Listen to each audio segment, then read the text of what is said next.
Bom, então está iniciada a gravação, né? Vamos então, conforme eu tinha falado, né, ver hoje a parte do TCP, que é a transmissão de dados confiável na internet.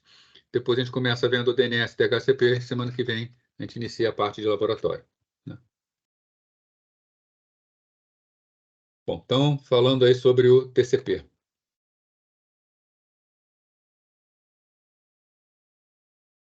Bom, mecanismo de transferência confiável de dados usado pelo TCP, né? Como o TCP faz para promover uma transferência de dados confiável entre dois hospedeiros na internet? Primeira coisa, para a gente obter uma confiabilidade, é saber se a informação que está trafegando, que chegou do outro lado, chegou perfeita, se chegou sem problemas, né? Então, para isso, o TCP usa um esquema de soma de verificação, né? Soma de verificação é um esquema onde você pega um uma grande massa de dados, né? Você pega uma grande massa de dados, tá? E você faz uma soma aqui dentro dessa massa de dados e obtém no final o que a gente chama de um hash, tá? E depois que você transmite essa massa de dados, você transmite essa soma de verificação junto. O destinatário faz o quê? Ele recebe essa massa de dados e computa a mesma soma de verificação, o mesmo algoritmo, né? E depois compara o que ele computou com o que foi computado na origem. Se forem iguais, significa que a transmissão ocorreu corretamente, né? É tal qual o CPF, né? O CPF são 11 números, onde o que vale mesmo são os 9 primeiros. Os dois últimos, que vêm depois do traço, é só uma soma de verificação dos números anteriores, né? Para se alguém digitar alguma coisa errada aparecer.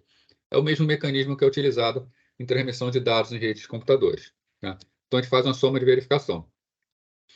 Bom, beleza, transmitiu.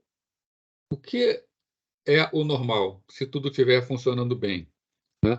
Na origem, envia essa informação, né, os dados junto com a soma de verificação, o receptor confere, se chegou tudo bem, o que o receptor vai fazer? O TCP, ele funciona com o que a gente chama de confirmações positivas. Ele manda um OK, dizendo que a informação chegou direito. Se a informação chegou direito, está tudo bem, tá? Então, isso é o esperado. Agora, o que acontece se a informação não for, né, não chegar do outro lado, houver uma falha, né? Durante a transmissão, há uma queda, ou então a informação chega com erro, a soma de verificação chega errada no destino, né? O TCP ele não trabalha com as chamadas confirmações positivas, ou reconhecimento já negativo, né? Ou reconhecimento negativo.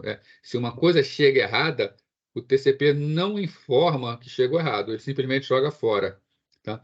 Então, cabe sempre ao transmissor estar tomando conta para ver se a informação chegou do outro lado ou não. Mas como ele vai chegar? Vai saber, né? É pela não chegada da confirmação, né? Então, para isso, ele também usa um temporizador. Sempre que ele manda uma informação, ele dispara o temporizador. E ele espera chegar uma resposta. Se a resposta não chegar dentro do tempo esperado, o temporizador estoura e a TCP faz a retransmissão, né? Isso funciona bem se o pacote se perde na ida. Mas agora, e se a perda que acontece é da confirmação? Para o transmissor não tem como saber isso. Para o transmissor, o que acontece é que não chega a confirmação, mas a informação já chegou no receptor, né? Então, o que vai acontecer? O transmissor vai retransmitir um pacote que já chegou no destino. Então, para isso, a gente vai ter o número de sequência, né? O número de sequência, o que acontece? Ele retransmitiu e é o receptor, ele vê, eu já tenho essa informação. O que o receptor vai fazer? Como é uma informação duplicada, ele vai desconsiderar, vai jogar fora, porém ele vai enviar uma nova confirmação para a origem ficar sabendo, né? Então, esse número de sequência ele serve, num primeiro momento, para isso, para que o receptor possa diferenciar retransmissões, mas também para reordenar, porque o IP ele pode entregar pacotes fora de ordem, né? Então, você pode mandar lá, por exemplo, na origem, né? Você manda o 1, depois do 1 vai o 2, e depois do 2 vai o 3, né? Manda esses três caras. Pode chegar no destino o quê? O 1 chega bonitinho, de repente o 3 passa à frente, né? Chega o 1, chega o 3, aí depois chega o 2. Então, chegaram o quê? Fora de ordem. Então, esse número de sequência também serve para reordenar os pacotes. já comentei aqui, ele trabalha com reconhecimento positivo, ou seja, ele só manda de volta confirmações do que chegou bem, né? Ele só manda o que está certo, o que está errado, o receptor não manda, né? Então, usado pelo destinatário para avisar o remetente que um pacote ou conjunto de pacotes foi recebido corretamente. Nesse caso aqui, por exemplo, ó, dando uma adiantada, né? A origem mandou 1, depois mandou 2, depois mandou 3. O que o receptor faz? O receptor recebe 1, beleza, chegou 1. Ele chega o 3, ele percebe, opa, chegou o 3, está faltando 2. Mas ele fica quieto um tempo. Aí chega o 2. Quando chega ao 2, ele não precisa confirmar o 2 e o 3. Ele só confirma o 3. Porque o TCP trabalha da seguinte maneira: se ele confirma um número, significa que tudo que foi antes está confirmado também. Então, basta confirmar o 3, né? Então, ele confirma um conjunto de pacotes, sempre confirmando o último número, né? Por fim, janela paralelismo, né? O remetente pode ficar restrito a enviar somente pacotes com número de sequência que caibam dentro de determinada faixa, tá? A gente vai ver isso com mais detalhes, mas isso quer dizer o seguinte: tem essa quantidade imensa de dados para mandar. O TCP ele tem um limite, ele pode mandar daqui até aqui. Isso é um tamanho de janela que a gente chama. Então, tamanho N, eu tenho uma janela de N bytes que eu posso transmitir, tá? Então, eu quero mandar tudo, eu não posso mandar tudo de uma vez, eu posso mandar até um determinado limite. Somente quando as confirmações começam a chegar é que eu posso passar dessa janela. Então, por exemplo, chegou a confirmação até esse ponto aqui.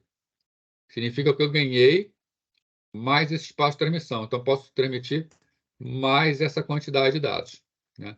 Então, existe sempre um limite que a gente fala que pode estar em trânsito, aquele limite que está na rede que ainda não foi confirmado. A gente também vai ver mais detalhe disso. Então, falar de TCP, começando por conexão, né? O que é uma conexão TCP?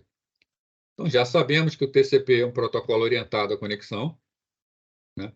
Ou seja, primeiro a gente precisa estabelecer uma conexão para só depois fazer a troca de dados, né? E, ao final, tem que encerrar a conexão. Uma conexão TCP provê um serviço full duplex, tá? Vocês devem lembrar lá de rede Zoom, tá? Um serviço full duplex é o serviço em que você tem duas entidades, né? E quando você cria um duto entre essas duas, né? Você abre sockets entre elas, você pode tanto enviar a informação por essa conexão, quanto pode receber por essa conexão. Então, uma única conexão serve para transmitir e para receber dados simultaneamente. É sempre ponto a ponto. Ponto a ponto quer dizer que um socket, um ponto de conexão, um ponto de serviço, só é usado para uma única conexão, tá? O UDP, por exemplo, você pode ter, numa determinada máquina servidora, um socket de comunicação, e esse socket comunica com várias outras máquinas. Então, tem aqui 3 clientes, né? Os 3 clientes podem estar se comunicando usando o mesmo socket do servidor UDP. O TCP, não. Se eu tenho um socket é ponto a ponto, só serve para conversar com um cliente, né? Isso confere ao UDP menor uso de recursos, né? Então, aqui no UDP eu gasto menos recursos do sistema. Com o TCP eu acabo gastando mais recursos, já que eu tenho que gerenciar várias conexões diferentes, se eu vou trabalhar com vários clientes. Outra coisa, uma vez estabelecida uma conexão TCP, 2 processos de aplicação podem enviar dados um para o outro, né? Então, obviamente, só depois que estabelece a conexão, né? E o TCP combina cada porção de dados do cliente com o cabeçalho TCP, formando os segmentos TCP, né? Então, vai ser o seguinte: a origem, a aplicação, né, ela tem uma massa de dados para enviar. Vamos imaginar, por exemplo, o streaming de um vídeo do YouTube, tá? Por TCP. Vai mandar um vídeo que é muito grande. Agora, esse vídeo não cabe num pacote só, do IP. O que o TCP vai fazer? O TCP vai pegar, segmentar esse streaming desse vídeo em várias partes. Para cada uma dessas partes, né, ele vai pegar o dado da aplicação e vai colocar na frente um cabeçalho TCP. Né? E esse cabeçalho TCP vai conter as informações do controle do protocolo. Né? Isso tudo aqui, o cabeçalho mais os dados da aplicação, é o que a gente chama de segmento do TCP. Só para lembrar, né, quando a gente está falando da camada de transporte, aquela unidade de dados que é enviada, a gente chama de segmento. Se a gente está na camada de rede, por exemplo, IP, a gente chama de pacote. Né?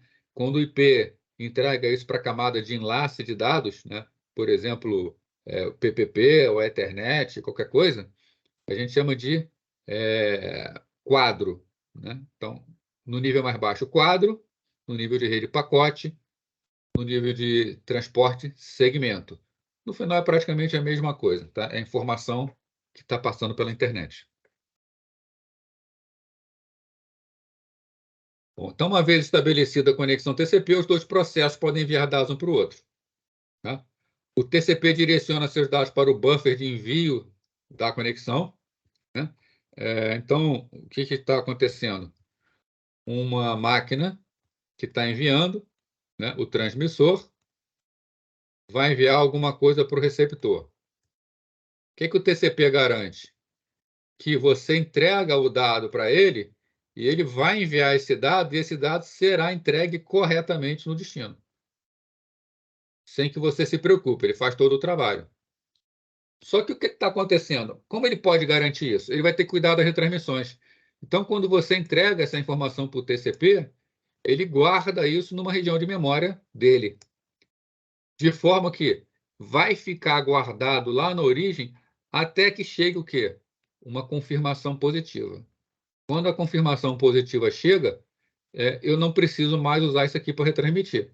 Aí eu posso jogar fora. Aí sim eu descarto. Se houver algum erro na transmissão, eu tenho essa informação local e retransmito. Né? Então, para isso, ele precisa de buffers para o envio. Né? Então, direciona seus dados para o buffer de envio de conexão. O que é o buffer? Uma região de memória no transmissor onde ele guarda tudo aquilo que ele enviou e que ainda não foi confirmado. Né? De tempo em tempo, o TCP pega pedaços do buffer de envio e passa a camada de rede, onde são encapsulados em datagrama IP. Né? Então, o TCP manda para o IP faz o envio propriamente dito. Né? A especificação do TCP diz o seguinte, né? Que o TCP deve enviar apenas aqueles dados em segmentos segundo sua própria conveniência. Tá? Ou seja, a conveniência de transmissão é do TCP, não é do usuário, não é da aplicação. Tá? Isso significa, de forma bastante clara, que se você entrega para o TCP uma porção de dados, se for melhor para o TCP quebrar esses dados em 2, 3, 4 partes, ele vai quebrar e enviar em segmentos diferentes. Da mesma forma, se você envia para o TCP 2 porções de dados, o TCP também pode, pela conveniência dele, juntar isso tudo e fazer uma entrega só. Tá? O TCP ele é orientado a um fluxo de bytes, ele não vê limite entre as mensagens. Para ele tem que entregar byte do outro lado. Então, é a própria aplicação quem tem que ver isso, controlar isso. Né?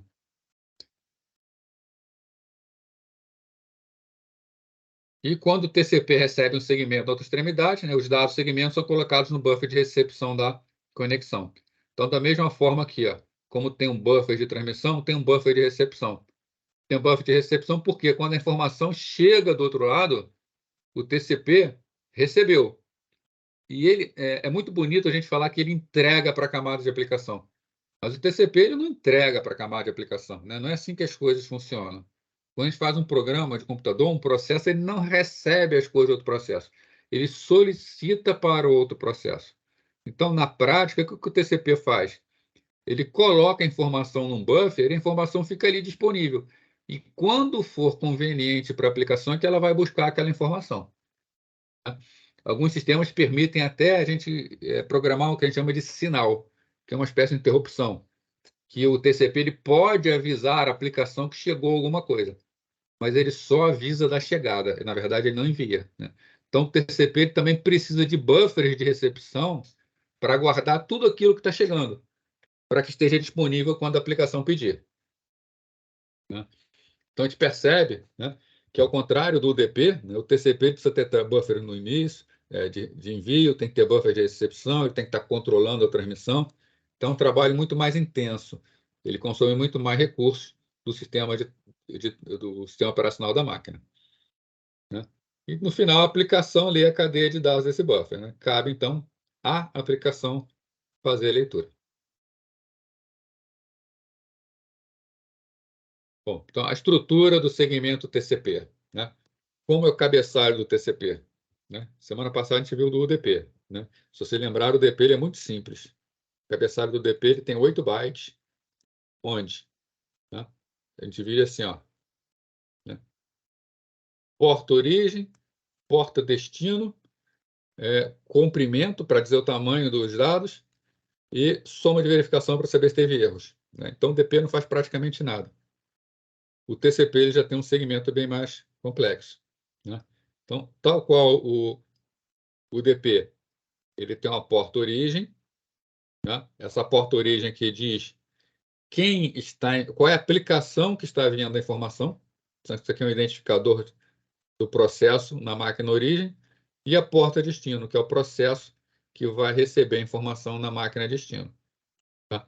Esse número de porta ele pode ser conhecido previamente ou não, né? Um servidor web, por exemplo, está sempre na porta 80, né? Um servidor DNS está sempre na porta 53. Então, normalmente, o cliente sabe a porta do servidor. O segmento também tem um número de sequência, né? Lembra que eu falei para vocês que o TCP trabalha com numeração dos pacotes. Ele tem identificador para numerar. É esse número de sequência. Quando a gente envia uma informação, a gente diz aqui qual é o número daquele pacote. Na verdade, o número do byte, tá? Já que ele é orientado a um fluxo de bytes. E quando eu estou... vamos lá, outra aqui, ó. Uma máquina 1, uma máquina 2. A máquina 1 está enviando uma informação para a máquina 2. Tá? Esse número de sequência, quando a máquina 1 está enviando dados para a máquina 2, o número de sequência diz qual é o número do byte que está sendo enviado, ou o byte inicial que está sendo enviado. Tá? Que está sendo enviado do 1 para o 2. E o que é o número do reconhecimento que um manda para o 2? O número de reconhecimento que um manda para o 2 é qual pacote está sendo reconhecido na transmissão do 2 para o 1. Isso aqui é sempre no sentido contrário, tá? Então, se esse pacote vai do 1 para o 2, ou segmentos, tendo do 1 para o 2, ele está dizendo aqui qual segmento 1 reconhece, o último segmento que o 1 reconhece que foi recebido do 2. Tá? Também vai, mais para frente, ver uma animaçãozinha, né? Não é bem uma animação, mas uma sequência de slides que vai mostrar o funcionamento disso aqui. Depois tem um campo comprimento do cabeçalho, porque o cabeçalho TCP tem uma parte opcional, que você pode botar campos opcionais, né? Isso aqui é importante para a gente poder saber quando acaba o cabeçalho e quando começam os dados. Vem uma parte não utilizada do cabeçalho, e aí vem aqui, tá? 6 bits de flag, tá? Primeiro, um bit urgente. O bit urgente é para dizer, ele vem ativado para dizer se aqui nos dados está indo alguma informação que é urgente, tá? Então, isso aí não tem muito significado para o TCP. Ele disponibiliza isso para a aplicação. Então, a aplicação pode fazer uso disso. Se a aplicação tem dado urgente, que, por exemplo, tem que passar à frente, ela bota esse bit com valor 1. Agora, dentro da área de dados, pode ter um monte de dados, né? Vamos supor que aconteceu isso aqui, ó. Está naquela situação que... Opa, peraí. Está naquela situação em que a aplicação mandou informações, aí o TCP já mandou até aqui. Ainda tem o resto da transmissão anterior. Aí vem uma nova transmissão de dados. E essa transmissão de dados, a aplicação fala, ó, isso aqui é urgente. Bom, esse dado aqui, que é urgente, ele vai, na verdade, estar misturado com dados anteriores. Então, eu tenho alguns dados que ainda são de transmissão anterior, mais os dados urgentes. Então, esse ponteiro de urgência, ele aponta o quê? Ele aponta para o início dos dados urgentes. Perdi meu... Ah, tá. Aí ele aponta aqui para o início, né? Então, aqui na área de dados, eu tenho uma série de dados e, a partir de determinado ponto, começam os dados urgentes. Aí o ponteiro urgente diz, ó, aonde começam os dados urgentes. Lembrando que isso aí é para a aplicação utilizar. ACK é um bit para dizer que nesse segmento vai um número de reconhecimento. Tá? Então, somente se o número de reconhecimento for válido é que esse bit é ativado. Se esse bit estiver 0, é para desprezar isso aqui. Tá? PSH é abreviação de push. Tá? Push é utilizado para pedir para que a entidade TCP entregue os dados o mais rápido possível para a aplicação, tá? Não ficar juntando para enviar. Só se for necessário, a aplicação faz uso. RST reset, tá? Reset é utilizado em situações especiais, tá? Para resetar o estado da conexão, tá? Se for necessário, se o TCP se perdeu, mas normalmente o reset é utilizado para negar uma conexão. Né? O bit SYN é usado para estabelecimento de conexões, para solicitar uma conexão, e o bit FIN é usado para encerrar a conexão. Mais para frente a gente vai ver a utilização desses três aqui. Né? Janela de recepção a gente vai ver também, mas isso aqui é para controle de fluxo. Tá? O controle de fluxo ele é utilizado para que o transmissor não transmita muito rapidamente os dados. Às vezes o receptor não tem condições de processar esses dados. Né? O buffer dele, por exemplo, pode estar cheio. Então a gente vai ver também uma animaçãozinha mostrando esse funcionamento da janela de transmissão. Então aqui é a soma de verificação da internet, para ver se os dados estão corretos, né? Tal qual a gente viu lá do DP. O ponteiro urgência, já falei, né? Para indicar onde estão os dados urgentes. Alguns campos opcionais, e aí sim vem os dados. Tá? Então, pela análise do cabeçalho, a gente já sabe. O que o TCP faz? Ele faz controle de transmissão, ele faz retransmissão por intermédio do número de sequência e reconhecimento, ele tem um controle de fluxo pela janela de transmissão, ele pode enviar dados urgentes, ele verifica se os dados estão com erros. Tá? Então, pelo cabeçalho, a gente sabe tudo o que o TCP é capaz de fazer. Se aqui é algo que já comentei, mas é importante salientar, né? O TCP vê os dados como uma cadeia de bytes não estruturadas, mais ordenada. Né? Quer dizer o seguinte, você pode estar enviando, a aplicação pode estar enviando para o TCP, aqui, tá.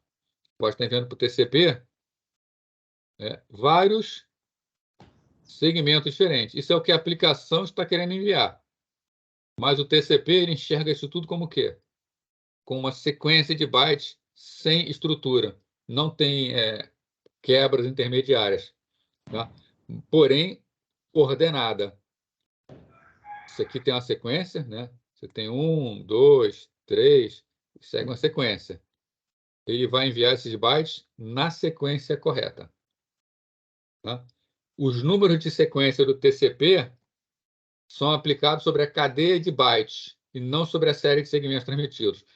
Tá, isso aqui é o seguinte, aqui ó, tem o segmento 1, o segmento 2, o segmento 3.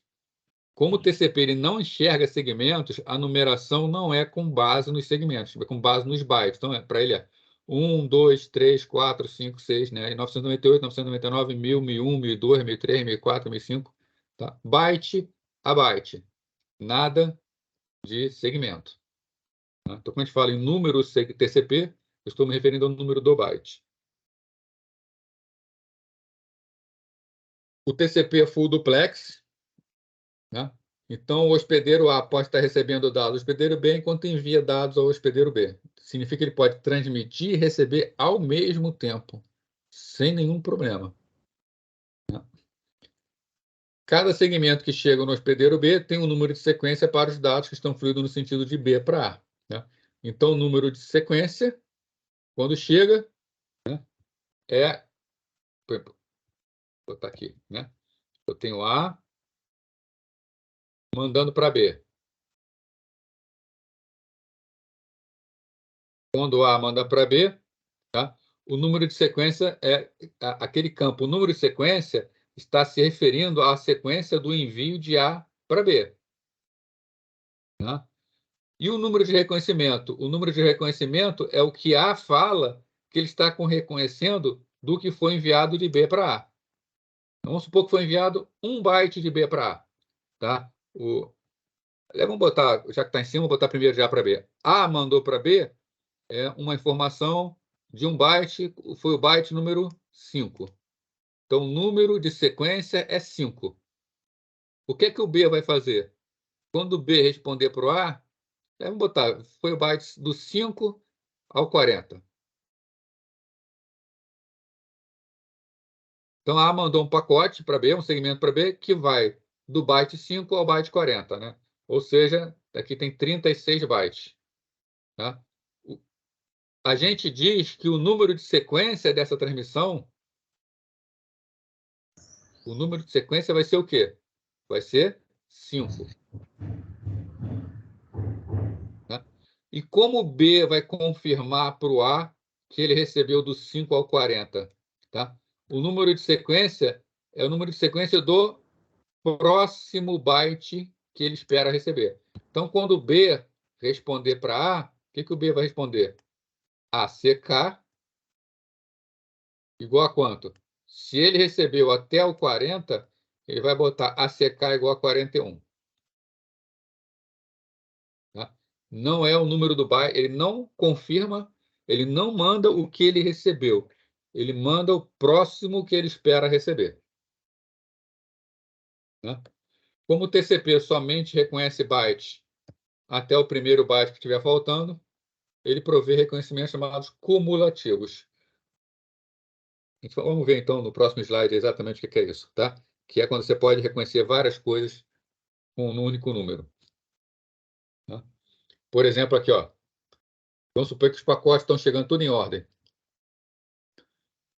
Então, é mandado de uma máquina para outra, sequência igual a 1, está mandando o byte número 1, então manda dados de 1 a 1000. Então, o primeiro segmento contém os bytes 1 a 1000. O que é que a entidade que recebeu faz? ACK igual a 1001. Quando bota ACK igual a 1001, é que ela está falando, ó, reconheci até o 1000. Aí o TCP manda a próxima sequência de bytes. Sequência igual a 1001, repara, ó, aqui foi o segmento 1, esse aqui é o segmento 2. Mas o número de sequência ele é relativo ao byte do dado. Então, sequência 1001, dados 1001 a 2000. Se recebeu até o 2000, o que a outra entidade fala? ACK igual a 2001. Por fim, na última parte, mandou dados do 2001 a 2231. Então, sequência igual a 2001. ACK igual a 2232. Tá? E se o pacote chegar fora de ordem? Vamos supor que esse pacote aqui, que foi o terceiro segmento, passou à frente, chegou antes do segundo segmento. Qual o comportamento do TCP? Como o primeiro vai direitinho, não tem problema nenhum. Sequência igual a 1, dados 1 a 1000. Beleza, ACK igual a 1001. Espera que o próximo a receber seja 1001. Aí, de repente, não vem o 1001, mas chega quem? O 2001. Tem sequência igual a 2001 e chega os dados de 2001 a 2231. O que o TCP faz? Ele manda a confirmação, mas ele manda a confirmação do último que chegou corretamente, sem falhas na sequência. O último que chegou corretamente foi o 1000. Então, ó, de novo, ACK igual a 1001. Aí chega o terceiro segmento, que é aquele que em atraso, do 1001 ao 2000. Aí, beleza, ele recebeu do 1001 ao 2000, mas ele já tem no buffer que ele recebeu anteriormente do 2001 ao 2231. Ele não precisa confirmar os dois. Se ele confirma esse aqui, tá? Esse aqui está confirmado automaticamente junto. Então, ACK igual a 2232. Com o único ACK, ele já está confirmando a chegada dos dois segmentos. Tá legal isso aí, gente? Então, vamos ver então como é a política de transmissão do TCP. Tá? Então, vamos fazer uma espécie de animaçãozinha aqui. Tá?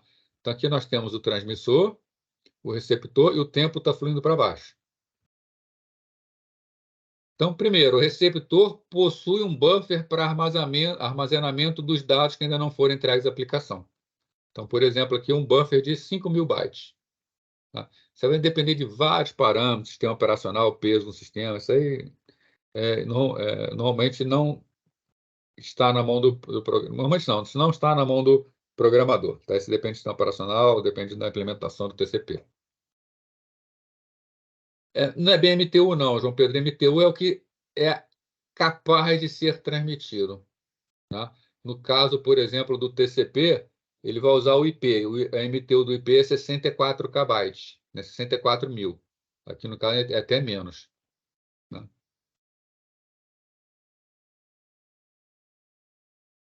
Vamos supor o seguinte, né? Tem um monte de limitação, tá? Mais para frente a gente vai conversar sobre a controle de congestionamento, vai ver que tem um monte de limitações dele. Uma delas é o canal.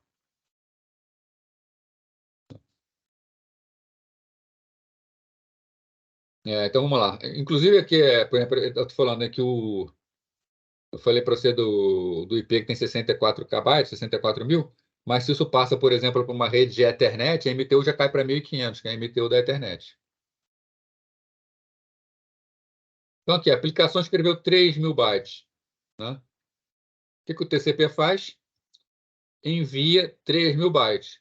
Então, para enviar 3.000 bytes, vamos imaginar inicialmente. Aí tem que rolar aquele parcelamento. A gente vai ver como é que vai fazer isso aí, né? Aí quem faz essa fragmentação aí, o próprio DP também faz a fragmentação. Tá? Quando for ver o IP, a gente vai ver como ele faz essa fragmentação. Bom, então, a aplicação escreveu 3.000. Transmissor e receptor, eles sabem, eles combinaram no momento da conexão, quando foi feita a conexão, o transmissor ele sabe que o limite de transmissão dele é 5.000. Então, ele sabe, ó, posso transmitir 3.000. Ele recebeu 3.000 e transmite 3.000. Ó. Sequência igual a 1, dados igual a 3.000. Então, se foram 3.000 dados com sequência 1, preencheu o buffer no receptor com 3.000 e sobrou 2.000. O que o receptor manda de confirmação? Ele manda a confirmação ACK igual a 3.001. Ele já recebeu até o 3.000. Então, qual é o próximo que ele espera? 3.001. Lembra um campo chamado janela de transmissão no TCP, que é para controlar o fluxo? Isso aqui é o campo janela de transmissão. O IN igual a 2.000. O que o receptor está falando para o transmissor? Recebi, mas eu só tenho condições de receber mais 2.000. Né? Então, o transmissor, pelo campo do tamanho da janela, que é enviado pelo receptor, ele sabe até quanto ele pode enviar. Isso é importantíssimo para controle de fluxo. Tá? Você imagina, por exemplo, você está mandando um arquivo muito grande para uma impressora para imprimir. O seu computador é muito mais rápido que a impressora. Tá? E aí a impressora ela pode não aguentar. Né? Ela não vai ter memória suficiente para armazenar todos os dados, porque ela está imprimindo bem devagar. Então, esse controle de buffer aqui do TCP é muito útil nesse caso, porque a impressora ela vai falando para o computador, não pode mandar mais, agora pode mandar tanto. Né? Então, o controle de fluxo está sendo feito aqui. Ó. O IN é igual a 2.000. Aí, de repente, a aplicação escreve mais 3.000 bytes. O TCP ele sabe que ele só pode mandar 2.000.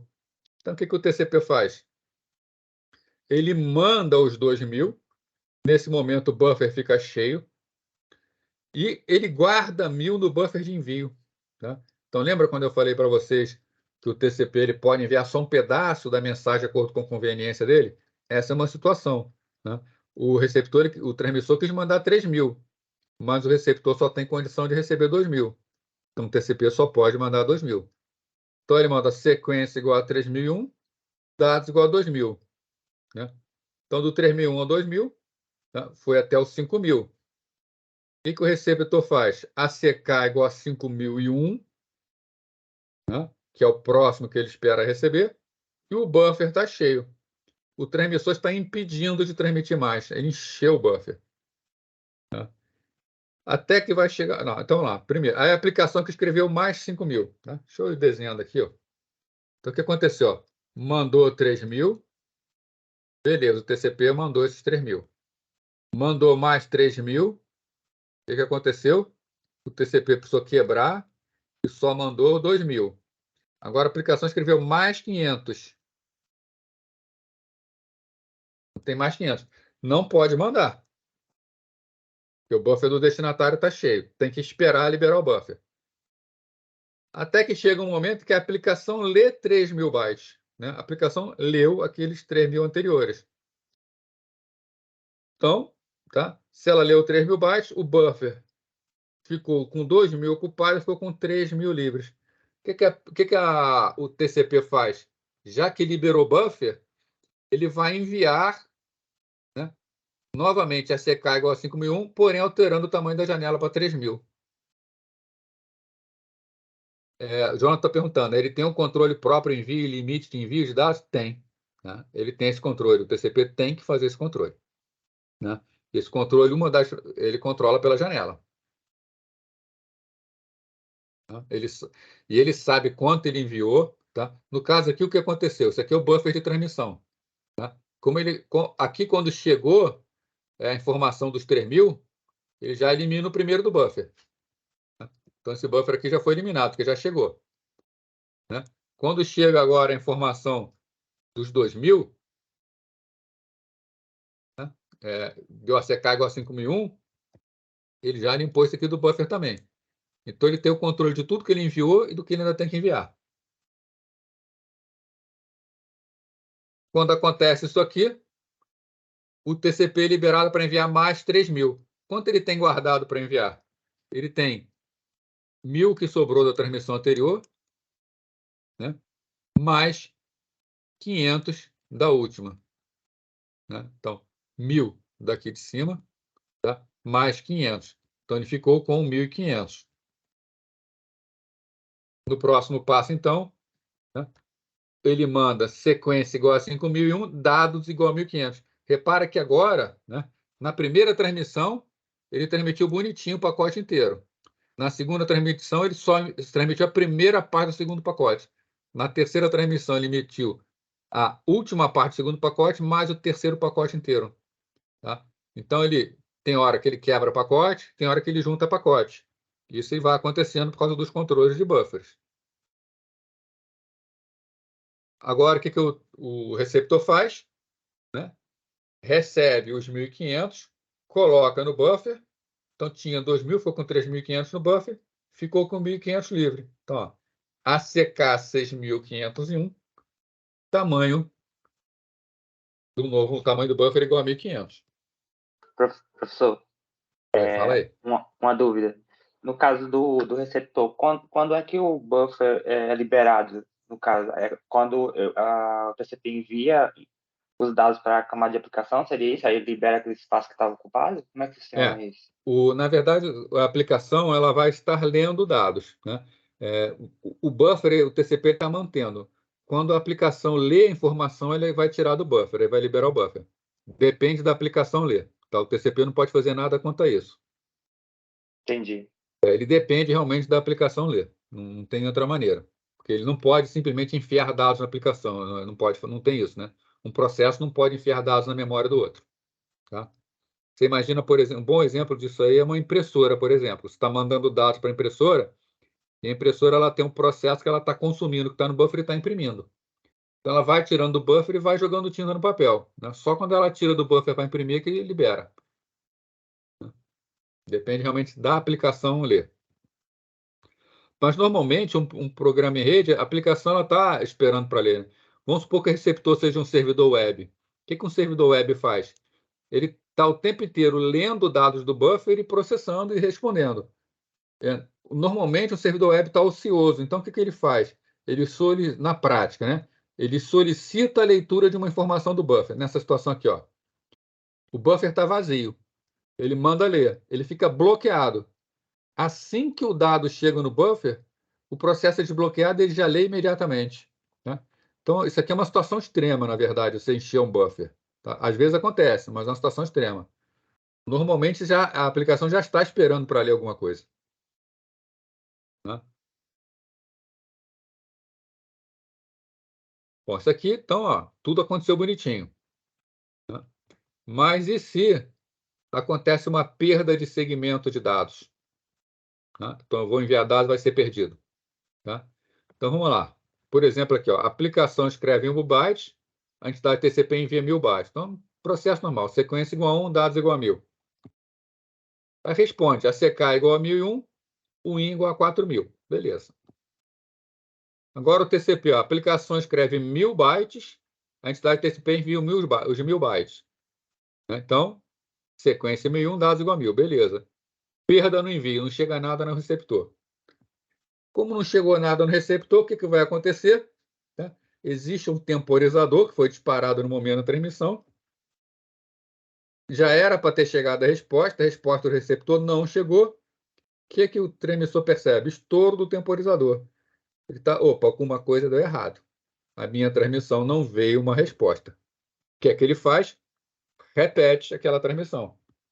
Então ele manda novamente, sequência igual a 1001, dados igual a 1000. O receptor recebe, confirma normalmente. Aí, o Jonathan está perguntando aqui. Então ele solicita o envio, ele pergunta se pode enviar antes. Não, ele não pergunta, tá? Ele já está sabendo. Está falando do transmissor receptor, né, Jonathan? Ele está sabendo quanto ele pode por aqui, ó. Tá? Quando houve a negociação aqui em cima, aqui não tem uma fase, né? Ele tem uma fase aqui de estabelecimento de conexão. Tá? Quando é estabelecida a conexão, o receptor já informa para o transmissor: meu buffer é 5000. Então o transmissor já sabe, o máximo que ele pode transmitir é 5000. Quando ele transmite 1000 aqui, automaticamente já cai para 4000. Tá? Quando vem essa sequência aqui, ó, aí quando o cliente manda aqui, o receptor manda o IN igual a 4000, só confirma o que o transmissor já sabe. Tá? Na verdade é o seguinte, desculpa, é 5000. Se ele confirma os 1001, a princípio estaria liberado 5000 de novo, mas o cliente está falando, ó, agora só tem 4000. O transmissor está sabendo, só pode mandar 4000. Né? Quando o cliente mandar aqui agora, o receptor, melhor dizendo, o IN igual a 3000, o transmissor sabe que agora só pode mandar mais 3000. Então, ele sabe quanto ele pode mandar pelo campo janela de transmissão. Tá legal, Jonathan? Respondeu aí? Então, esses campos de cabeçalho são importantíssimos para manter esse controle. Né? Se não for isso, vai ficar tendo muita transmissão e vamos ter congestionamento na internet. Isso aqui foi uma perda do envio. Agora, nós podemos ter perda na volta também. Tá? Por exemplo, uma perda no segmento de confirmação. Tá? Por exemplo, aqui, ó, a aplicação escreve 1000, a entidade TCP envia 1000. Quando o cliente responde, tem uma perda, não chega a resposta. O que vai acontecer no lado do transmissor? Estoura o temporizador, o transmissor transmite de novo. Quando ele transmite, o cliente já sabe, ele tem o controle, ele sabe que ele já recebeu isso. Então, o que o cliente faz? Percebe que é segmento recebido, descarta os dados, mas reenvia a confirmação. Aí ele manda novamente confirmação e chega lá tudo tranquilo.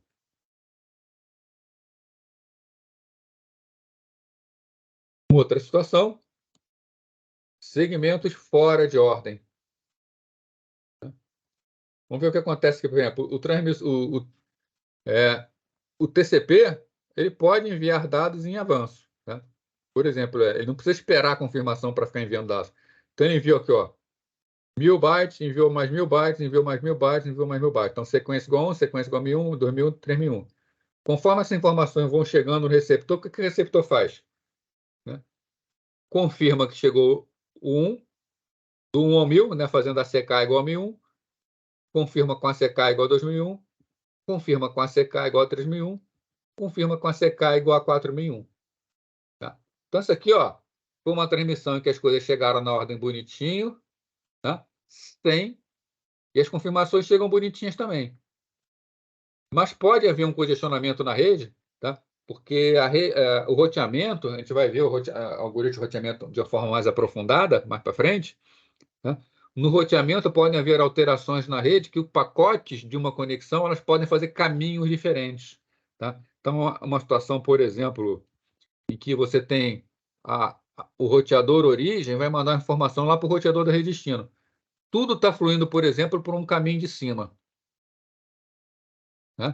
Agora, se esse caminho de cima começa a ficar congestionado, ele pode chavear e fazer um caminho de baixo, um outro caminho.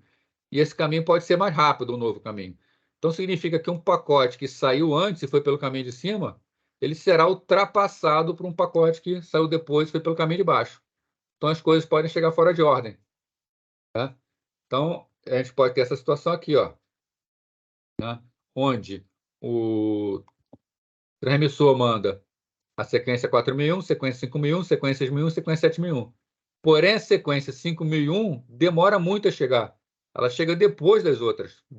2 segmentos passam à frente dela. O que acontece no lado do receptor?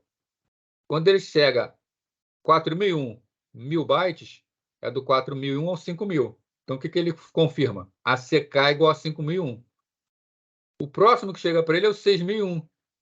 Mas o que ele espera receber é o 5001. Então, o que ele vai mandar? Ele vai mandar ACK igual a 5001, porque foi o último que ele recebeu corretamente, foi o 5000.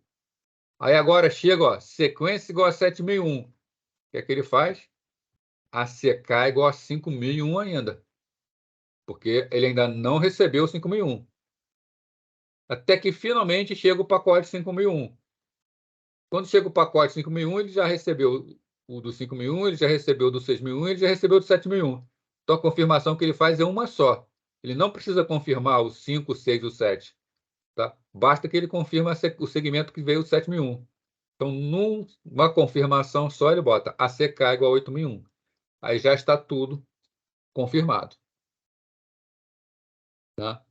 Então, vocês podem perceber que é um trabalho bastante intenso isso daí. Né? E a principal questão do TCP é essa questão do estouro do tempo, né? O temporizador. Tá? Vou voltar alguns slides aqui. Isso aqui, ó, tá? Estouro do temporizador. Quanto tempo ele espera para fazer uma retransmissão? Quando tudo flui bem, aí não tem problema.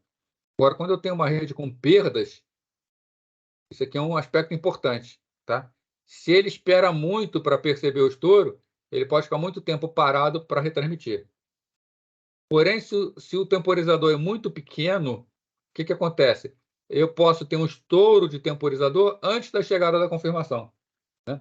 Então, é uma situação bastante complexa essa aqui. Calcular esse tempo aqui. Isso aqui difere muito das implementações do TCP, né? E ele tem que estimar isso aqui dinamicamente, né? Porque a rede está variando, né? Se vocês fizerem aquele ping, que é o tempo de ida e volta, vocês podem ver que ping para lugares diferentes tem valores diferentes. E ping para o mesmo lugar, se deixar muito tempo, varia também com o tempo. Então, o TCP ele tem que ficar se ajustando dinamicamente aqui. É bastante complexo isso. Para frente. Bom, e o gerenciamento da conexão, né? Como é o estabelecimento de conexão do TCP? Bom, então, para estabelecer a conexão, seguir essa sequência aqui, tá? Eu vou comentar ela aqui, e depois vai ter uma figura, que vai ser essa figura aqui. Aliás, eu vou ficar chaveando entre os dois, tá? Que essa figura aqui mostra graficamente o que está acontecendo, né? O TCP ele trabalha com o chamado three-way handshake. Three-way é um aperto de mão de 3 vias. Vai uma mensagem, ó, cliente-servidor. Quem estabelece a conexão é o cliente. Então, cliente solicita a conexão, servidor responde, cliente termina a negociação. Então, para estabelecimento da conexão, são trocadas 3 mensagens. Tá? Então, primeiro, né? Primeira mensagem. O cliente envia um segmento TCP especial ao servidor. Tá? Ele não contém dados. Ele é um segmento solicitando o estabelecimento da conexão. A gente viu no cabeçalho TCP, existe um flag de 1 bit, que é o flag SYN. Esse flag SYN é quando eu estou solicitando uma conexão. Tá? Então, ele manda um segmento com esse bit SYN ativado, com valor 1. Tá? E a gente estava usando aqui, para efeito de entendimento, sempre que o primeiro byte possuía o valor 1. Tá? Em termos práticos, iniciar uma conexão sempre com o mesmo valor pode trazer problemas em redes ruins. Tá? Porque você solicita uma conexão, aí dá problema, aí você solicita de novo com o mesmo número inicial. Um lado pode estar achando que é uma conexão, o outro pode estar achando que é outra. Então, na verdade, o número inicial de sequência ele é um número aleatório. Né? Então, envia um número de segmento aleatório com um número de sequência, que a gente chama de client ISN. Isso aqui é o quê? É o número de sequência que o cliente vai utilizar. Tá? É o primeiro aqui, ó, o primeiro pacote. O cliente está solicitando a conexão. Então, ele envia uma informação com bit sim igual a 1 e ele envia que a sequência dele inicial é esse número aqui, número aleatório. O que o servidor faz quando ele recebe uma solicitação de conexão? Assumindo que ele vai aceitar a conexão, né, ele envia de volta uma mensagem também com o bit sim ativado, tá, o valor 1. Tá? O servidor vai alocar buffers e variáveis para conexão. Tá? E ele vai enviar de volta um segmento sem dados também, tá? Com bit sim com valor 1, com campo de número de reconhecimento com valor client SN mais 1. Né? Então, se o cliente mandou o pacote com o número de sequência, como o servidor confirma esse número de sequência? Né? Mandando um ACK com aquele número de sequência mais 1. Tá? E coloca o número de sequência inicial dele, um número aleatório também, que a gente vai chamar de server SN. Então, o que aconteceu aqui? Ó, foi com o bit sim a pergunta, a solicitação, voltou com sim igual a uma resposta. Né? A sequência da transmissão no sentido servidor-cliente é esse número aqui, ele está dizendo o número inicial dele. E ele confirma, né, o número de sequência inicial do cliente, botando o cliente mais 1. Né? A terceiro campo, a mensagem, tá? O cliente, então, recebe esse segmento, que chama de SYNAC, enviado pelo servidor. Né? Nesse momento, o cliente também aloca buffers, só no momento que o servidor confirmou que ele vai alocar. Tá? Envia agora ao servidor mais um segmento, que pode conter dados, já pode conter dados. Mas, se não contiver dados, ele é obrigado a mandar, de qualquer maneira, esse terceiro segmento. Bit sim agora já tem valor 0, tá? Ele só tem valor 1 no momento do pedido. E o número de reconhecimento é o servidor ISN mais 1. Então, aqui, ó, sim igual a 0, já é o terceiro. Número de sequência é o número que o cliente botou inicialmente, mais 1. E server também mais 1, confirmando o número inicial que o servidor mandou.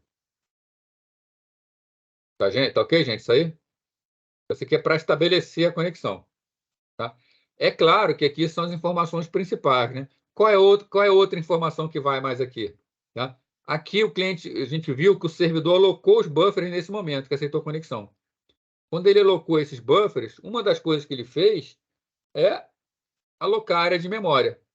Então, quando ele manda aqui, ele também manda o tamanho da janela que o cliente pode mandar. Né? Quando ele manda o tamanho da janela aqui, ele está informando ao cliente o tamanho do buffer dele, para o cliente não enviar mais do que pode caber no buffer.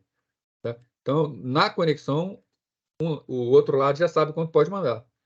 Da mesma forma, quando o cliente manda aqui o pacote dele, ele fez a alocação de buffers aqui. Ele também já manda no tamanho da janela aqui quanto o servidor pode mandar de dados. Tá? Então, no estabelecimento da conexão, tudo já é combinado bonitinho. Então, passando essas 3 etapas, né, o hospedeiro, o cliente e o servidor podem enviar segmento contendo dados um do outro.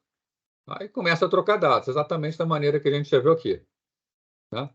Então, para estabelecer essa conexão, foram enviados 3 pacotes, né, ou 3 segmentos. Né?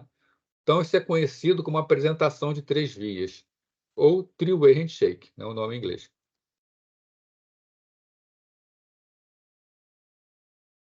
Bom, beleza.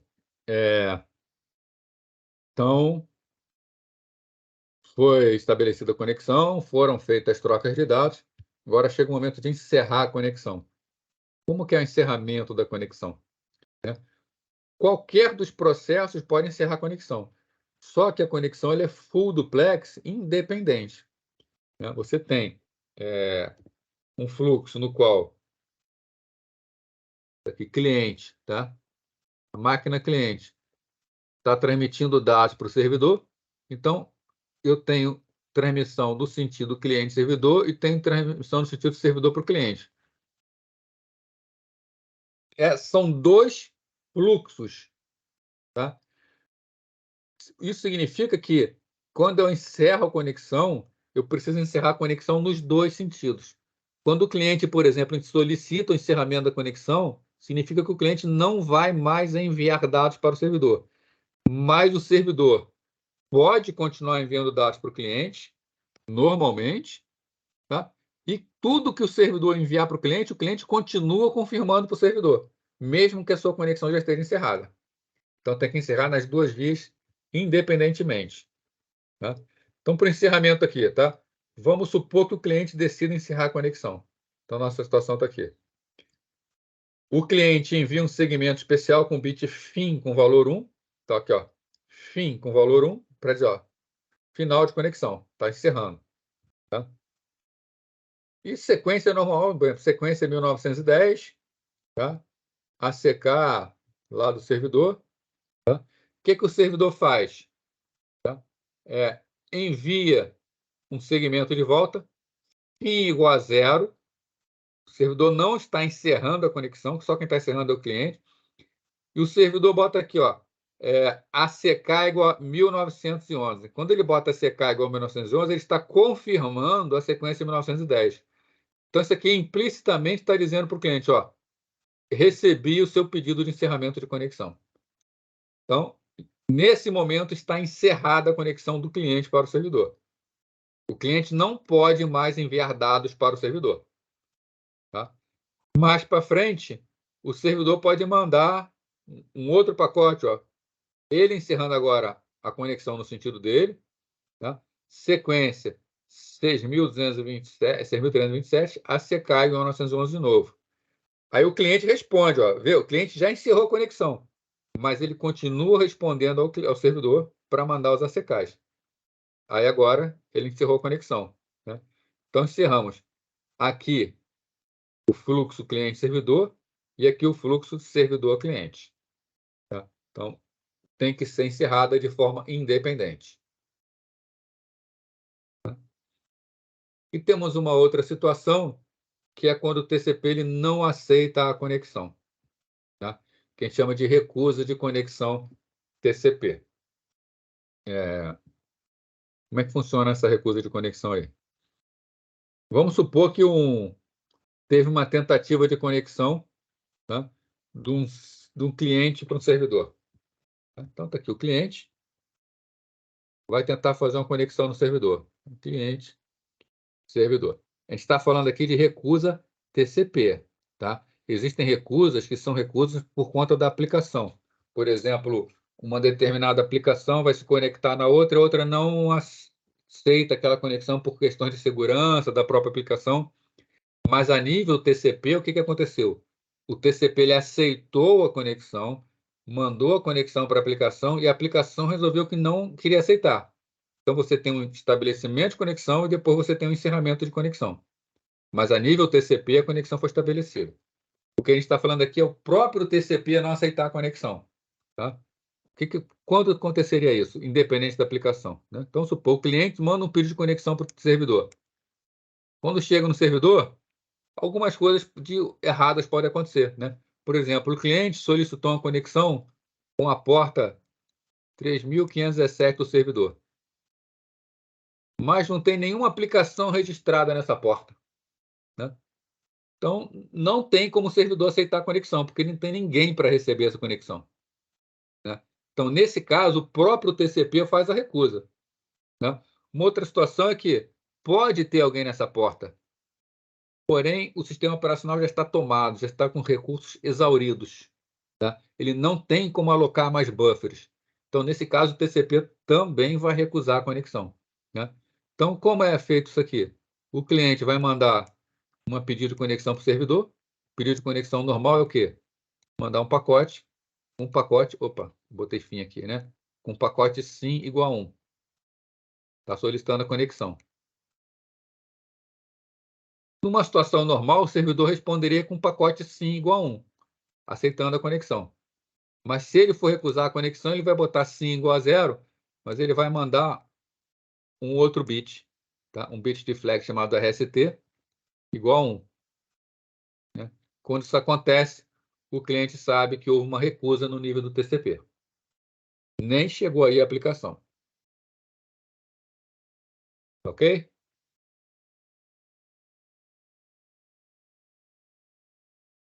Bom, então, com isso, pessoal, a gente encerrou a parte do TCP. Né? Vamos começar a ver aqui um assunto novo. Tá? Vamos conversar aqui a parte agora de implementação. Né? Vou falar com vocês da implementação do DNS do DHCP. Tá? Vocês já viram DNS em rede Zoom, tá? DHCP não faz parte do conteúdo, não sei se chegaram a ver, mas a gente vê aqui rapidinho também como é, para a gente entender o que é o DNS e a gente poder fazer a implementação de DNS DHCP. Tá? Por questões de preferência, tá? De outras turmas, eu conversei com os alunos e tudo mais, a gente vai fazer no Windows, tanto o DNS quanto o DHCP. Tá? Se no final sobrar tempo, eu acho que vai sobrar aula, tá? Eu mostro também como fazer isso no Linux para vocês. Tá? Mas o importante são os conceitos. Tá? Então vamos fazer no Windows, depois a gente faz no Linux se der tempo. E acho que vai dar. Bom, então, antes da gente entrar nesse assunto, é sempre bom perguntar. Tranquilo? TCP, UDP, protocolo de transporte? Então, beleza. Vamos ver aqui, então, DNS aí. Vamos ver se hoje vai dar tempo de ver o DHCP ainda. Dando ou não dando tempo de ver o DHCP, de qualquer maneira, semana que vem a gente vai começar com parte prática, né? Mesmo que à distância. Falando do DNS. Então, rapidamente. Né? Comunicação entre máquinas na internet ocorre por meio de endereços binários de rede. O endereço IP é um endereço binário. Tá? Todo computador trabalha com valores binários. A gente costuma trabalhar com endereço IP, né? Mais conveniente para a gente. Né? Por exemplo, um que muita gente usa, né? 192, 168, né? Ponto 0, ponto 1. Número decimal, separado por ponto, tudo bonitinho. Tá? Mas isso aqui é só uma forma de representar 32 bits. Né? Para a internet, esse endereço são 32 bits, endereço binário. Né? Agora, imagina a gente ficar decorando todos os endereços que existem no mundo. Eu quero acessar o site não sei quem. Eu não tenho condições de saber todos os endereços de todos os sites.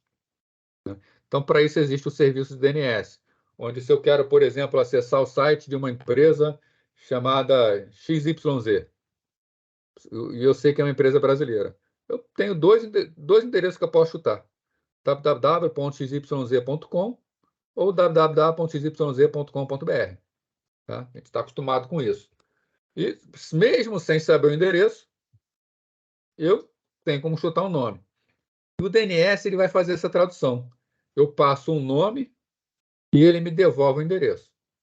Ele não faz só isso, ele faz também o serviço inverso. Né? Eu passo para ele um endereço e ele me dá de volta o nome. Ele também tem integração com o correio eletrônico. Tá? Então, tem uma série de coisas que o DNS faz. Então, para as pessoas é muito mais fácil trabalhar com nomes do que com os endereços. E o DNS foi feito, então, com essa finalidade. Quais são os principais serviços que o DNS oferece? Mapeamento de nome de hospedeiro e endereço IP. Acho que isso aqui é o mais nobre, é o que a gente mais usa. A gente bota um nome de máquina e ele diz o endereço IP dessa máquina. Agora, ele também fornece apelido para o hospedeiro. Eu posso chamar uma máquina por um apelido. Isso é muito usado em servidores que prestam vários serviços diferentes. Tá? Então, eu posso dar apelidos para o servidor, eu posso chamar ele de acordo com o serviço que eu quero usar.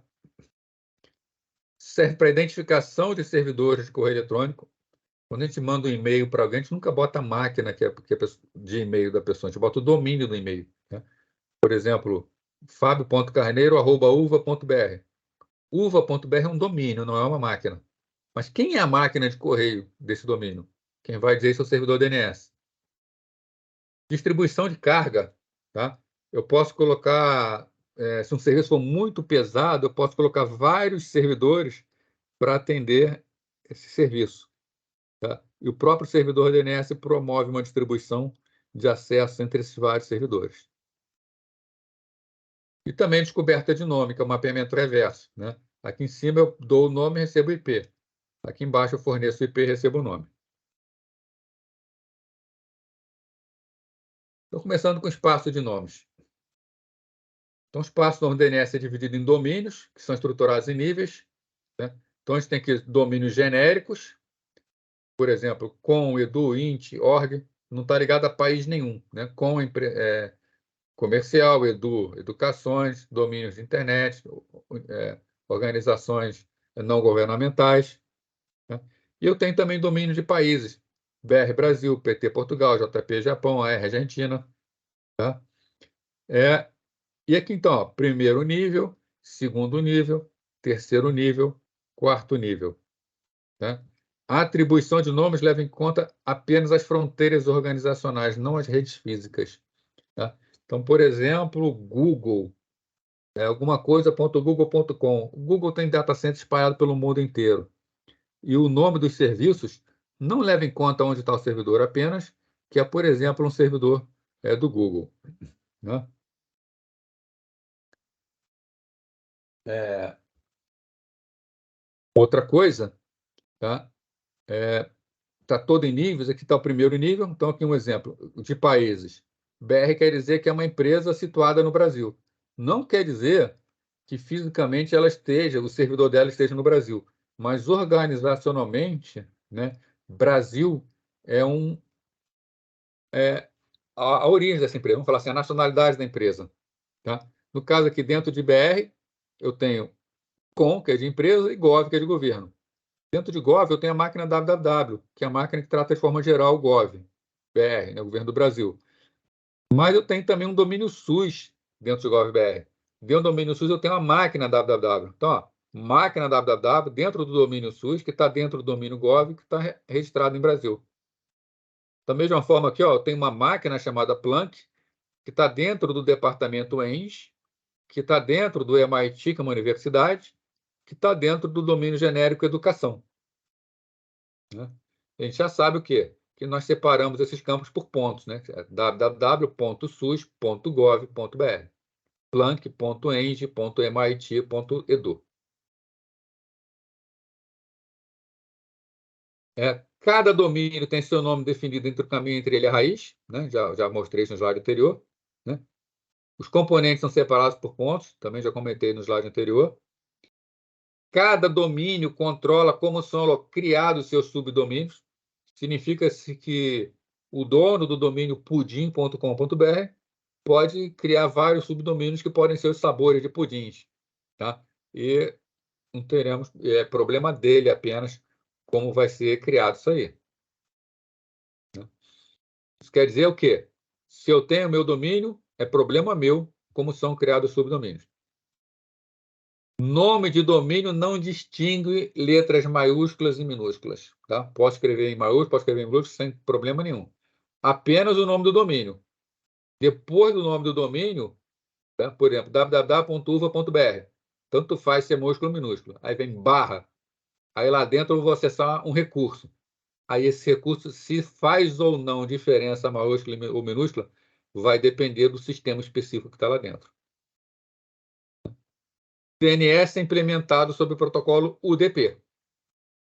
Então, cabe ao DNS garantir uma comunicação confiável. É muito fácil conseguir uma comunicação confiável no UDP com um protocolo tipo DNS, porque o DNS ele é baseado no conceito pergunta-resposta, né? Então, o cliente manda uma solicitação para o servidor, DNS, e o servidor manda uma resposta. Se a resposta não chegar em um determinado tempo, é só o cliente perguntar de novo, tá? Não tem grande mistério, não tem armazenamento de dados, tá? E por questões de agilidade, e até mesmo por questões do servidor não pesar muito, o DP se presta melhor a isso do que o TCP. Questão de resolução de nomes também. Tá? Como é a resolução de nomes dentro de uma máquina? Então, o espaço de nomes do DNS é dividido em zonas. Nós vamos fazer essa configuração dessas zonas, que são os domínios. Tá? Então, cada um pode criar o seu próprio... tem seu próprio... assim, tem seu próprio nome, né? Então, a gente vai criar nossos domínios, tá? Cada um pode criar à vontade, né? Sempre que uma aplicação necessitar resolver um nome solicitando, para resolver, ele vai pedir isso para um resolver, que é o solucionador local. Então, aqui eu tenho uma máquina, e dentro dessa máquina eu quero acessar a internet. Eu vou no navegador, coloco um nome de um site. A gente tem a impressão que a nossa máquina ela vai consultar o servidor DNS nosso, mas ela não consulta o servidor DNS, tá? Ela consulta todo o sistema operacional. O sistema operacional tem dentro dele o chamado solucionador ou resolver, tá? O resolver, então, é uma parte operacional. A minha aplicação pede para o resolver. Se o resolver tiver essa solução em cache, se ele já sabe, tudo está resolvido dentro da própria máquina. Se não, é o resolver quem consulta o servidor DNS.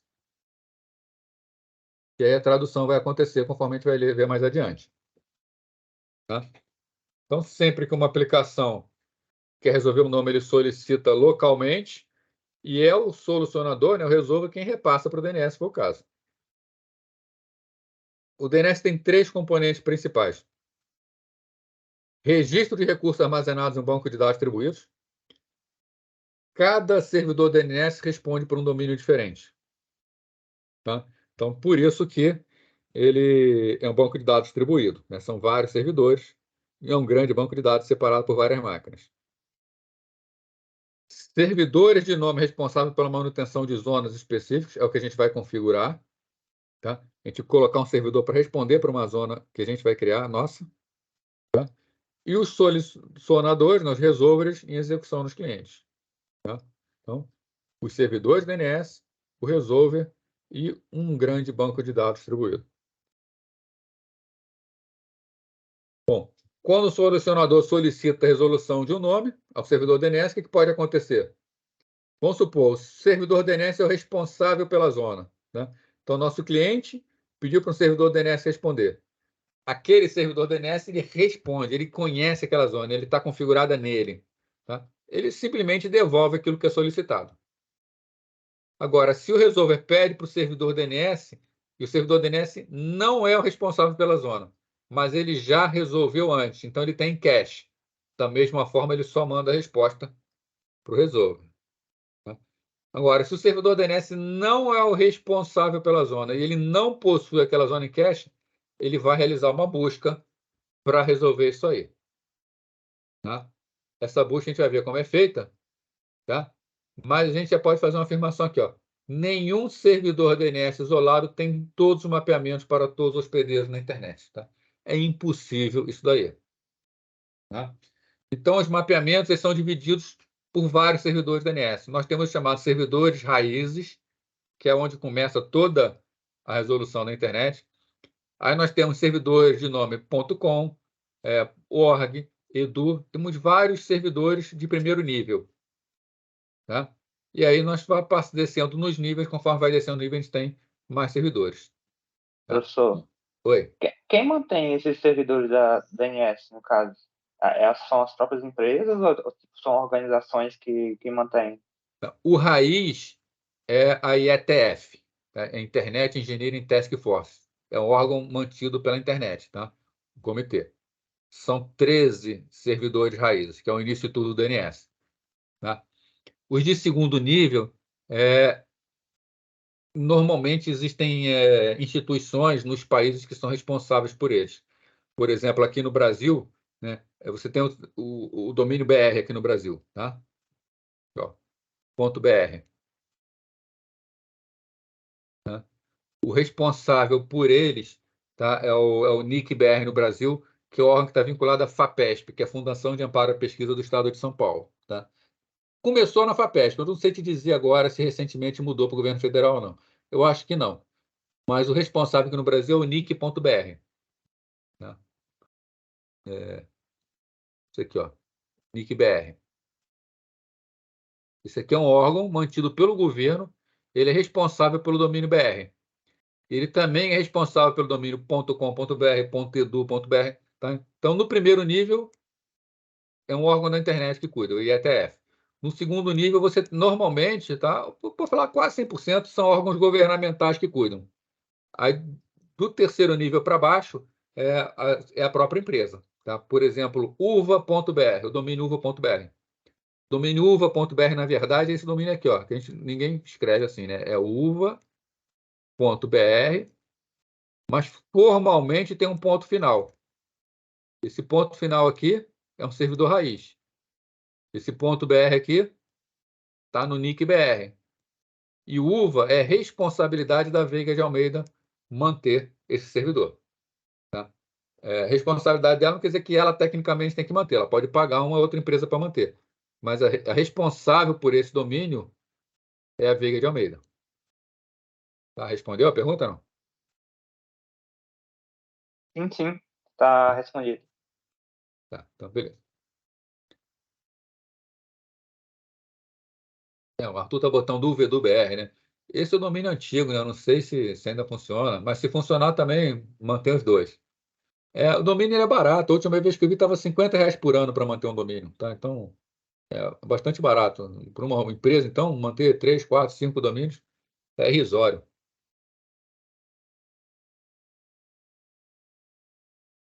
Então, como é o funcionamento, tá, dessa consulta? Vamos imaginar aqui, ó. A minha máquina solicitou para o meu solucionador a seguinte consulta: www.mec.gov.br. Vamos supor que o meu servidor DNS acabou de ser ligado. Ele não sabe nada, nada. Tá? Para não falar que não sabe nada, um servidor DNS, quando é configurado, ele automaticamente já traz a lista de servidores raízes. Tá? Tem todos os servidores raízes, que é o início de tudo. Você já tem que trazer configurado, senão não vai a lugar nenhum. Né? Então, nesse caso aqui, o servidor DNS recebe do meu solucionador a consulta. Eu quero acessar www.mec.gov.br. O que é que ele faz? A única coisa que ele conhece são servidores raiz. Então, eu tenho que resolver os poucos. Primeiro, eu tenho que descobrir o domínio BR. Então, ele manda lá a consulta. Quem é BR? Ao servidor de nome raiz vai me dar a resposta. Ó, o BR é esse cara aqui. Manda o endereço IP do servidor BR. Aí eu pergunto para esse servidor BR. Quem é GovBR? Aí ele responde, GovBR, esse cara aqui. Me dá o endereço IP dele. Aí eu vou lá no GovBR e pergunto, quem é o domínio mec.gov.br? Ele fala, o servidor responsável pelo Mac.gov.br é esse cara aqui, dá o endereço IP. E agora, meu servidor já tem o responsável pelo Mac.gov.br. Aí ele pergunta, quem é a máquina www.mac.gov.br? Ele responde. Aí meu servidor tem a resposta e ele responde para o meu cliente. Tá? Aqui nós temos a demonstração de dois tipos diferentes de consulta. Uma é a consulta recursiva, que é quando a consulta retorna a resolução do nome de forma completa, sem respostas parciais. Tá? Isso quer dizer que é essa parte aqui, ó. Tá? Isso aqui, o meu computador perguntou para o servidor já deu a resposta completa. Eu não tive trabalho nenhum. Tá? Isso aqui, então, foi uma consulta do tipo recursiva. Nem todo servidor faz consulta recursiva. Tá? Ele só faz consulta recursiva para clientes que estão cadastrados nele. Tá? Senão, ele não vai ficar fazendo trabalho para os outros. Já aqui, nós temos o exemplo do que a gente chama de consulta interativa. Tá? Na consulta interativa, tá, o servidor resolve tudo, passo a passo, ele só recebe respostas parciais. Tá? Então, consulta interativa, ele tem que fazer todo o trabalho sozinho, ninguém faz para ele. Tá? Inclusive, quando você configura o servidor DNS, você vai fazer a configuração, você diz quem são as máquinas que estão autorizadas a fazer consulta recursiva. Normalmente, você faz isso para máquinas que estão dentro da organização. Aqui estão os servidores DNS, servidores raiz DNS em 2012. Tá? Repara que só no hemisfério norte que tem servidores DNS. Tá? Estados Unidos tem ali, ó, 4 servidores DNS, raiz. Aliás, 4 não. 1, 2, 3, 4, 5, 6, 7, 8, 9. Tá? 10. Quase tudo tá lá, né? Aqui, ó. Tem 2 na Europa e um no Japão. É só em país desenvolvido que tem isso? Oi, tá baixo, tá baixo. É só em país desenvolvido que tem isso? Os servidores DNS do raiz estão todos lá. Não, então, mas só fica em países desenvolvidos? Que ele não, nos outros países nenhum tem. Não tem mais, mas não faz tanta falta assim, porque esses servidores trabalham com cache. Né? Então, na verdade, esse servidor DNS local aqui, por exemplo, ó, uma vez que ele descobriu onde está o BR, ele guarda essa informação para sempre com ele. Ele não vai precisar mais acessar. O servidor raiz é só para uma configuração inicial. Né? Vamos supor que você agora quer acessar aqui a máquina ftp.mac.gov.br. Esse cara ele já sabe onde está o mac.gov.br, ele já vai direto lá. Né? Ok? E funciona bem rápido, né? A tradução DNS funciona bem rápido.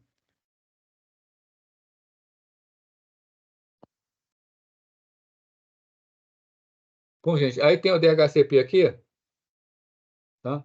Eu não vou começar o DHCP hoje não, porque vamos deixar para depois mesmo, que semana que vem a gente vai fazer essa parte laboratório. Tá?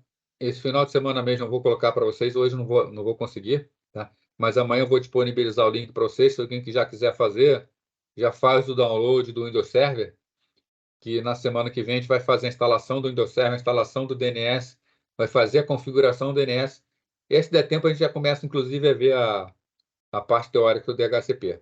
Tá? E na outra semana a gente faz a instalação do DHCP. Aí a gente vai começar uma parte agora bastante de começar a fazer trabalhos no laboratório mesmo. Né? A gente vai voltar para a teoria para poder entender como funciona o roteamento. Né? E aí, depois que a gente vê como funciona o roteamento, a gente vai utilizar o Cisco Packet Tracer para fazer roteamento. Né?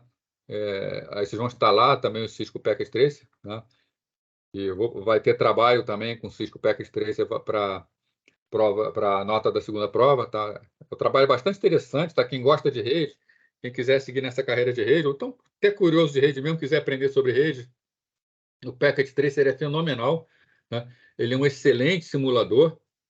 É um simulador no qual você tem praticamente todos os equipamentos da Cisco e simula mesmo. Tá? Você pode posicionar o equipamento no rack, você coloca os cabos nos equipamentos. Vocês vão ver que roteadores são equipamentos que vocês abrem, vocês fazem trocas de placas nele para reconfigurar.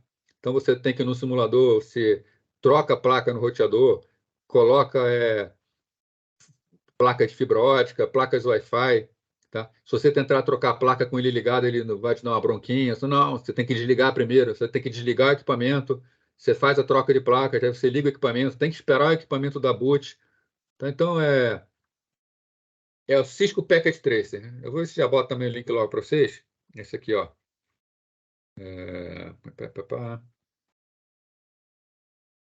Cadê aqui? Vou escrever aqui para vocês. Cisco, né, que é um gigante fabricante de equipamentos de rede, tá? Eu falo assim, com opinião pessoal, tá?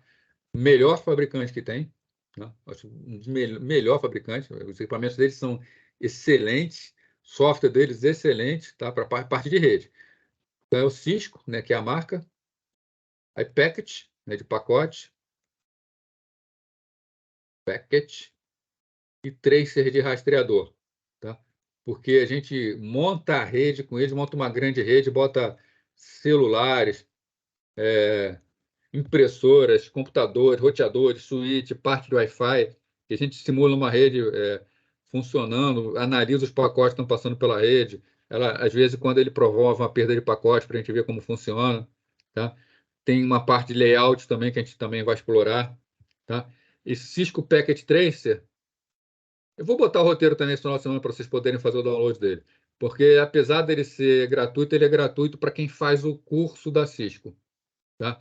Então, eu vou orientar lá, vocês vão se matricular num cursinho que é o curso de utilização do Cisco Packet Tracer. Então, se você se matricular no curso de utilização do Cisco Packet Tracer, você pode instalar no seu computador o Cisco Packet Tracer. Isso aí mesmo, Matheus. podia ter escrito no chat, né? Aí então eu vou colocar lá, amanhã eu coloco para vocês. E realmente, para quem gosta, é excelente, tá? Eu ainda falo mais, tá? Ir para o laboratório físico é interessante que você vê a máquina, mas quando você chega num laboratório físico, você normalmente tem poucos roteadores e poucos switches para muitos alunos. Aqui no Cisco PEX 3, se você tem um laboratório para vocês com uma infinidade de roteadores, switches, computadores, onde você sai montando a sua rede, você configura a sua rede, e é tudo configuração real mesmo, tá? Você vai, por exemplo, botar um roteador. Como é que na prática se configura um roteador? Você liga o roteador, você liga um cabo do seu computador no roteador e por intermédio do terminal você configura o roteador. O que a gente vai fazer no Cisco Packet Tracer? A gente vai criar um roteador, a gente vai criar um computador virtual, a gente vai ligar o cabo entre os dois, tá? Vai ter que entrar no sistema operacional desse computador virtual, abrir uma interface terminal, acessar o roteador pelo computador como um terminal. Então, na prática, quem usa esse simulador, sem nunca ter visto um equipamento, quando chega para fazer de verdade, já sabe fazer. Porque realmente é excelente, tá? Excelente. É um simulador feito para o treinamento do pessoal da Cisco. Tá? Então, a gente vai trabalhar com ele. Sim, quem quiser aprender rede vai ficar bastante satisfeito com o uso dele. Professor, na Tá? próxima aula você pode falar de roteador mesh? Posso. Tá? Posso até falar rapidinho agora também. É que o roteador mesh, na verdade, ele... Ele é melhor porque ele é muito caro. O que é? O mesh, ele faz roteamento, só que, vamos falar assim, o roteamento ele acontece na camada de rede. Tá? Tá? O mesh, você tem mesh que realmente trabalha na camada de rede, mas você tem mesh que trabalha na camada de enlace. Tá? Eu não colhi a especificação técnica desses roteadores mesh, mas eu acho que eles trabalham na camada de enlace, eles fazem o mesh pela camada de enlace.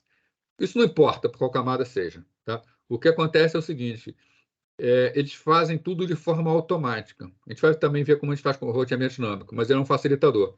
O roteador mesh você tem aqui a sua conexão com a internet, chegou o cabo.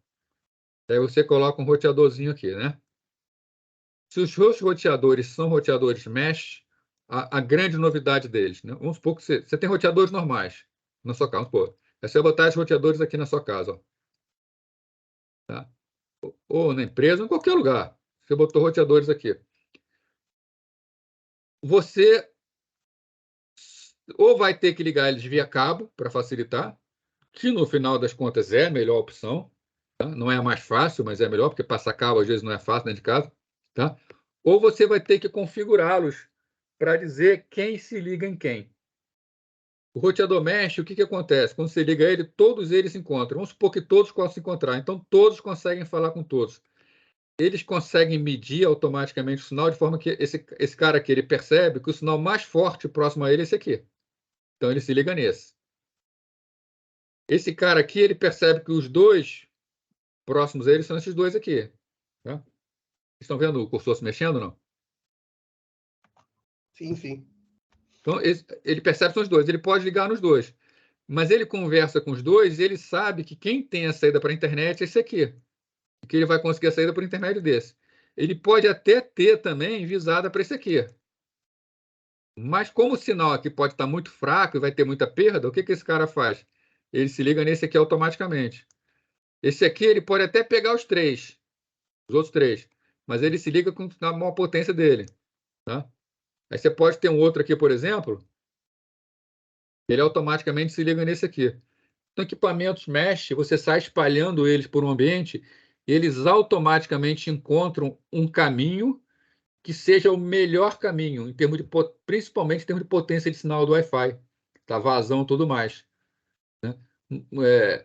A ideia do mesh é essa daqui, e ele estabelece a nível de enlace. É diferente de um roteador normal, que o estabelecimento é a nível de rede. Ô, professor, Tá? Não muito sei se obrigado pela respondi o que tu queria explicação. saber aí. Valeu, obrigadão pela explicação. Tá? Mas a ideia realmente é facilitar. E, assim, vale a pena, tá? Vale a pena. E mesh está aparecendo hoje no comércio, mas não é tecnologia nova, não, tá? Alguém Alguns sabe roteadores dizer, por mesh exemplo, aí. quando foi a ocupação das comunidades aqui no Rio de Janeiro? O ano? 2008, acho, 2007. 2010, foi 2010. Por aí, foi 2000 alguma coisa, 2010, vou botar uma base 2010, tá? Nessa época, eu estava trabalhando no Centro Tecnológico do Exército, tá? E lá nós recebemos a missão de estabelecer o sistema de comunicação para a ocupação das comunidades.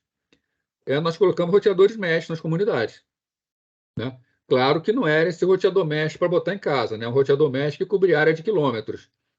Mas foi o mesh, porque era o mais fácil de botar. Eram roteadores Wi-Fi mesh, e como eles cobriam área de quilômetros, né? Se por acaso o tráfego fizesse um desastre aqui, para destruir isso aqui, ele se reconfigura automaticamente para cá. Então, assim, mesh não é tecnologia nova, tá? Ela está chegando agora como novidade no mercado doméstico, vamos falar assim, mas é uma tecnologia empregada principalmente na área militar já há muito tempo, tá? Há muito tempo. Na Guerra do Golfo, por exemplo, que pô, isso foi há muitos anos mesmo, tá? Essa empresa que eu falei, a Cisco, ela foi contratada, foi a Cisco, os engenheiros da Cisco foram contratados pelo Departamento de Defesa norte-americano, eles foram lá para o Iraque e eles estabeleceram um sistema de comunicação, tá? Não sei se você sabe, né? Devem desconfiar, um dos fatores fundamentais para ganhar uma guerra é ter um bom sistema de comunicações. E o primeiro a entrar na área do inimigo é o pessoal de telecomunicações, para estabelecer as comunicações. Claro, na verdade é o segundo, Tinha né? mesh já naquela época? Oi? Já tinha mesh já? Eu não sei te dizer se na Guerra do Golfo já tinha mesh, tá? Na comunidade do Rio a gente usou mesh. Mas eu tô falando assim, o primeiro a entrar é a infantaria, para poder fazer a segurança do terreno. Depois vem o engenheiro por trás. Aí o engenheiro entra, faz sistema de comunicação. Aí vem o restante do exército. Porque sem comunicação, perde a guerra na hora. Aqui no Rio, né, 2010, a gente usou mesh. E quando a gente usou esse mesh lá, já eram equipamentos que nós já tínhamos lá no centro há alguns anos. Tá? Não foi novidade, a gente não trouxe essa novidade para plantação em comunidade, não. Até porque em situação como essa não se usa novidade, né? Você só usa aquilo que você tem plena ciência, você tem certeza de que funciona. Então, 2010, por exemplo, era uma tecnologia já totalmente dominada pelo Exército, tá? Com equipamentos já em uso há muito tempo.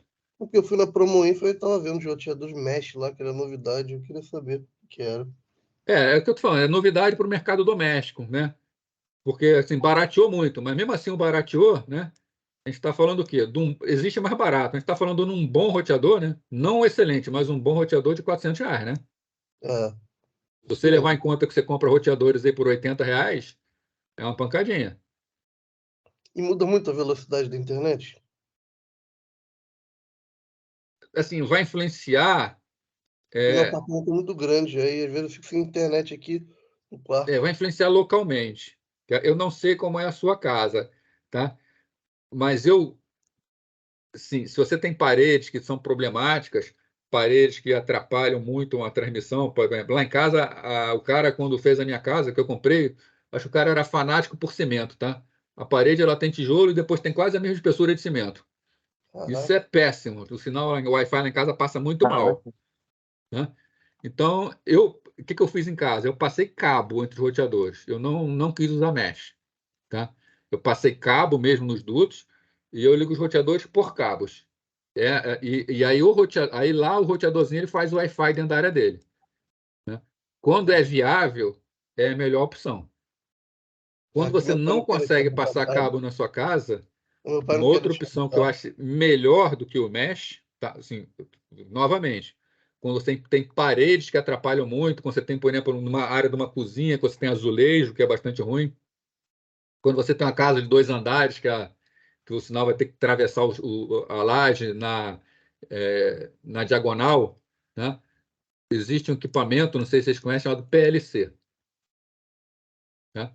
PLC é Power Line Communication. O que você faz? Você vai num quarto, o PLC ele é uma tomada. Você encaixa ele na tomada, enfia na tomada mesmo, tá? Sem problema nenhum. E do outro lado dele é uma tomadinha de rede, um RJ45. Aí você liga, por exemplo, o seu roteador da sua casa de entrada nele. Aí você vai no outro quarto e você liga na tomada o par dele. Você pode botar vários pela casa. Esse outro par dele, ele tem um Wi-Fi embutido já. E normalmente ainda tem mais 2 tomadinhas RJ45.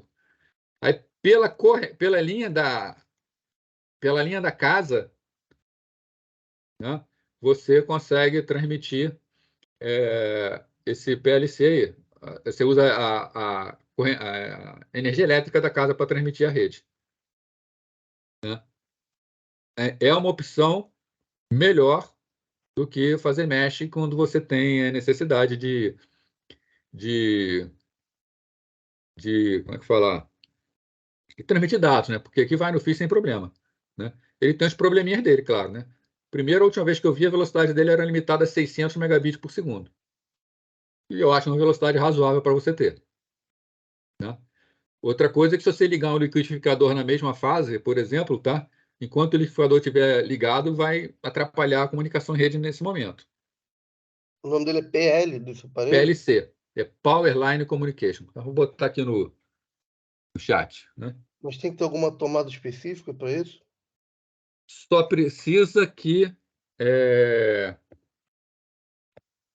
essas tomadas... Cadê? Perdi meu mouse. Tá aqui. Essas tomadas aqui, ó. Essa tomada e essa aqui, elas têm que estar na mesma fase da casa. É a única restrição dele. Se for uma casa trifásica ou bifásica, você vai ter que encontrar duas tomadas na mesma fase. Se a sua casa for monofásica, aí você não vai ter problema nenhum. Qualquer tomada serve. Show de bola. O kit normalmente vem 2. Mas aí você pode comprar mais e espalhar mais pela casa. Né? Essa é uma das melhores opções que tem aqui. Aqui no Brasil é pouco difundido isso, tá? Mas eu falei, minha irmã, por exemplo, está com problema na casa dela, eu recomendei ela botar isso. Ela foi numa lojinha comprar o PLC. O vendedor falou que não existia rede pela energia. Caraca. Aí ela falou, existe, não existe, existe, não existe. O cara foi entrar na internet para mostrar que não existia e ele descobriu que existia. Aí ela falou que ele até falou que sim, vou comprar para ter isso aqui. Isso. Ela foi numa outra loja, conseguiu comprar e assim, sem dificuldade nenhuma, porque ela queria, na verdade, ela mora lá em Araruama e o meu cunhado trabalha num escritório que é um quartinho que é afastado da casa. A única coisa que tem em comum é a energia elétrica que ia até lá. Ela queria botar a internet lá. Cara, eu falei, cara, mete um PLC que é melhor. Isso foi lá, já deve ter uns 10 anos, isso está até hoje lá funcionando bem mesmo, não quer outra vida. Caraca, eu vou olhar isso depois. Professor, isso funcionaria também, tipo, para 5.8, porque, por exemplo, aqui em casa eu tenho as duas, né? As duas bandas, só que quando eu coloco a 5.8 no quarto não pega nada, entendeu? Aí eu tenho que usar a 2.4. Por causa da Funcionaria frequência. também? Quanto mais alta a frequência, mais difícil atravessar o obstáculo sólido. Isso funcionaria também, o PLC? Na verdade, o que você vai fazer? Você vai ligar um cabo de rede nele, né? Então ele não independe de faixa de controle, de faixa de frequência. Né? Ele vai trabalhar na corrente elétrica, que é 60 Hz.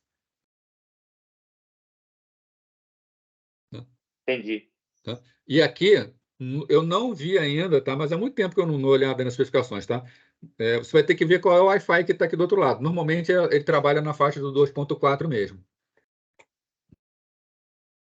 Mas funciona muito bem, funciona perfeitamente bem, não tem problema nenhum. Professor, será que tem alguma entrada de cabo de rede, professor? Oi? Não tô... Nesse PLC, será que tem alguma entrada para colocar um cabo de rede nele? Tem o kit que vem, normalmente o kit que a gente chama de kit de origem, que é o que vai ficar, a pecinha que vai ficar próximo ao roteador. Tá? Deixa eu ver se eu acho aqui rapidinho para mostrar para vocês no Google.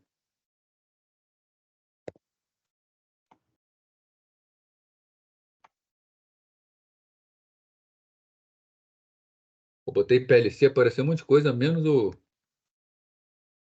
PLC rede. Tá, beleza. PLC rede foi, ó. Deixa eu achar aqui. Esse aqui normalmente é o kit, ó. Opa, vou tentar arrastar a imagem, peraí. Esse aqui normalmente é o kit inicial. Deixa eu aumentar a tela aqui. É o kit inicial, normalmente esse aqui, ó. Entendi. Cadê? Tá. Pô, ficou. Pô, me matou aqui agora, tá aqui. Acho que dá para ver aqui agora, nesse aqui, ó. Esse aqui, ó. Esse aqui é o que você colocaria perto do seu roteador. Você vai entrar com cabo de rede nele e ele vai entrar na tomada. E ele vai inserir o sinal na rede. Né? E você aqui, nesse outro aqui, ó, ele tem dois cabos Ethernet e tem também Wi-Fi. Ah, tá. Pô, Esse kit no bacana. Mercado Livre está aqui, ó, R$ 290, né? Se precisar de mais, tem o cara aqui que vende, ó, o kit PLC 419 3. Mas qual é a diferença disso para um repetidor normal, comum? Isso aqui é um repetidor, só que esse aqui é um repetidor que vai pelo cabo de energia elétrica, você não tem perdas. O repetidor normal ele vai pelo Wi-Fi, né? Ele vai ter que atravessar a parede. Quer dizer, se você tem problema com parede na sua casa, você vai ter problema com o repetidor Wi-Fi. E o Mesh, ele é um repetidor Wi-Fi, só que ele encontra os caminhos automaticamente. Eu acho que o meu caso melhor é isso aí mesmo, porque o meu, quando fecha a porta, já era. Perde internet. Vou ficar um sinalzinho só. Assim, você tem que ver cada caso, né? É muito difícil dar uma solução única sem testar, né? Mas você tem softwarezinho para celular que testa, por exemplo, a potência do sinal Wi-Fi. Você pode usar o teu celular para testar a potência dentro do quarto, por exemplo. Se estiver muito ruim, aí talvez seja melhor um cara desse. No quarto aqui, minha internet é de 300. No quarto aqui bate 20, 25. Aí eu chego lá para a sala, já bate 200, uns Agora, 10. esse kit aqui, por exemplo, o que é nele, ó, ele é um kit de 300 megabits, tá? Mas ele tem que tomar cuidado, ele é 220 volts. Aí tem que Professor, procurar. não Oi, seria, por exemplo, para usar isso com relação à parede, essas coisas, numa antena Wi-Fi não serviria? o problema todo que a gente está falando aqui é potência de sinal, né? Depende de onde você quer chegar. Porque tem paredes que realmente é muito ruim de atravessar. Assim, lá em casa, por exemplo, é que eu não estou em casa hoje, né? Lá em casa é muito ruim de atravessar, tá? É muito ruim de atravessar mesmo, tá? No exemplo que eu dei da minha irmã, por exemplo, a entrada dela ficava na sala dela, tá? Aí o escritório do meu cunhado fica no quintal, acho que é uns 30 metros da casa, tá? Mas para chegar no escritório dele, tinha que atravessar a parede da sala para o quarto, a parede de um quarto para o outro, a parede do outro quarto para o banheiro, a parede do banheiro para o quintal, e depois ele tem que atravessar a parede desse escritório. Não chegava nada lá. O sinal era zerado lá, né? Então não tinha como você botar e botar uma antena por fora e dar muito trabalho, né? Botou isso aqui e resolveu. Professor, deixa eu ver se eu entendi. Bom dia ainda, né? O ideal seria passar um cabeamento, né? Uma vez que você tem algumas limitações em relação à parede, o ideal seria passar um cabeamento, só que daria trabalho com alvenaria, essas coisas todas, né? Então, esse aparelho, ele usa a condutividade da rede elétrica que já está na casa, né? Que não Isso. tem limitações nenhuma de tráfego, e ele usa essa rede para poder transferir o sinal e você acabar tendo uma condutividade no lugar onde seria impossível mediante as questões de alvenaria, ele acaba usando a rede elétrica para conduzir o sinal do Wi-Fi através dela, é isso? Isso. É que o sinal da rede elétrica é um sinal de 60 Hz. Certo. Isso aqui, essa aqui, né? Entendi. A rede usa uma frequência bem maior, né? Então, o que acontece? Ele vai embutir o sinal aqui dentro. Na verdade, o sinal vai estar na tua tomada, vai estar isso aqui assim, ó. Ele vai detonar, inclusive, o sinal, né? Vai parecer que tem ruído. Mas, na verdade, porque você está inserindo o sinal digital da rede no sinal da rede, no sinal analógico da elétrica. Certo. Uma das coisas que você tem que tomar cuidado não pode ter filtro de linha no break, nada disso. Você tem que botar direto na tomada. E porventura, se eu estiver utilizando algum som de capacidade muito boa também, isso poderá acabar sendo afetado também, né? Som? Não. Porque o som, por exemplo, usa 60 Hz, né? De repente, lá na Europa é mais ou menos 50 Hz. Se eu trago um aparelho de som lá da Europa para cá, vai ter ruído, porque é diferente. Então, se eu estou passando uma rede digital dentro de uma rede analógica, vai ter ruído, de qualquer forma. Mas um aparelho de som normalmente não traz problema, não, mesmo tendo isso, porque ele é um aparelho eletrônico. Não. A minha dúvida é se vai ser o contrário, se o som vai acabar tendo ruído por causa disso. Não. Ah, Porque tá. normalmente os transformadores, a aparelhagem de som, ela vai trabalhar internamente com 12 volts. Eles têm filtro de entrada. Ah, certo. Ainda mais se for um bom aparelho de som, ele vai ter filtro de entrada. Beleza, entendi. Pô, esse equipamento aí é interessantíssimo, não conhecia não. Eu não sei por que pouquíssima gente conhece. É uma solução assim, eu acho que é a melhor solução. Assim, repetidor Wi-Fi funciona, mas cai muito a sua taxa de conexão. Esse que a gente viu aqui é o de 300 megabits, né, que a gente viu aqui no Mercado Livre agora. Mas você tem até mais rápidos. Mas 300 megabits para extensão de rede dentro de casa, eu acho que tá bom, né? Opinião pessoal, né? Mas eu acho que tá bom. É um exemplo de um repetidor que daria certo, por exemplo, eu tenho um amigo que mora próximo aqui de casa, né? Não é da mesma rede elétrica. Então ele acaba precisando usar, às vezes, o Wi-Fi. Então, o repetidor para ele seria o ideal e não a rede mesh em relação à elétrica, porque na casa dele não tem a conectividade da minha rede elétrica. Então, para ele, seria interessante mais o repetidor mesmo Wi-Fi, por mais que dá limitação, mas não tem escolha. Na verdade, são muitos fatores, né? Assim, não existe uma melhor solução. Quer dizer, existe. A melhor solução é passar cabo. Sim, a melhor solução, exatamente. Mas normalmente é a menos viável. Sim. Né?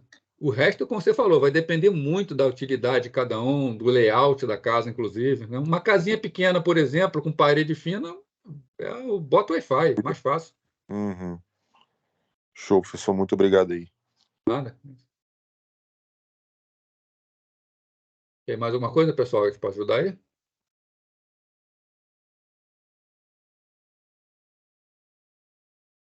Acho que Gente. tranquilo. Oi? Para mim foi bem tranquilo. Eu entendi perfeitamente.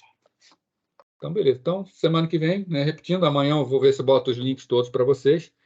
E semana que vem a gente começa nessa parte aí de mais prática. Tá? Então, até semana que vem. Bom final de semana para vocês. Bom final de semana, professor. Tá, vocês também. Valeu, professor. Bom final de semana. Tudo de bom. Bom final de semana.